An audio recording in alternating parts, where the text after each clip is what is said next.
I travel around the world, and outside Yeah. of America, they're saying genocide in Gaza. Yeah. American media is not saying that, and it's troubling with all the bodies that are starting to add up since the last time we had talked. Yeah, And and no, I mean, and I appreciate you bringing up the massacre that's going on in Gaza because, I think with Trump coming in, we'll have to kind of see where things go. He obviously told Netanyahu, "I'm gonna let you finish the job," and what does that mean? Finish the job means finish the people, and people should know that in these times, we people might need to hit the streets again to make sure that the government knows that we don't want our taxpayer money going towards that. Um, and it's not being anti anything; it's being pro humanity. I'm not anti Israel. right, I'm pro people.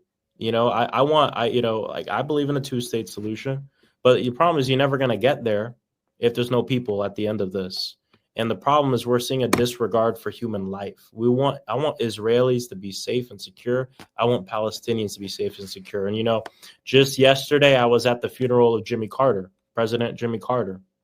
And this was brought up in the funeral. I looked around, so people were a little uncomfortable. But he fought for peace in the Middle exactly. East. And he told the truth. And you know what? He did it from his based on his Christian faith. And myself as a Christian as well, that's where I come from it as well. This isn't about being anti anybody, but being pro humanity. We're gonna have to see where things go. My theory is we actually might be close to a ceasefire because Trump understands that this is a not popular war in this country. But my concern, and people need to pay attention here, I'm going to be paying attention. There might be a ceasefire, but look at what's going on in the other hand. Because the thing here is Bibi Netanyahu is friends with Trump. They're both right-wing leaders.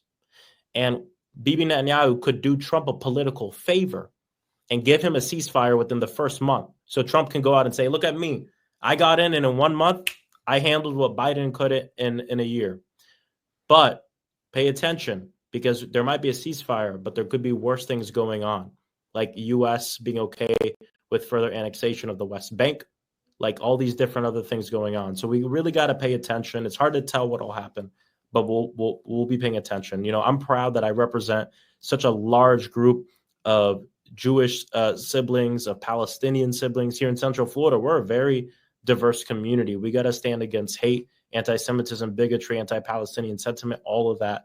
And just, look at the world through the eyes of the most vulnerable. That should be kind of what we're thinking about.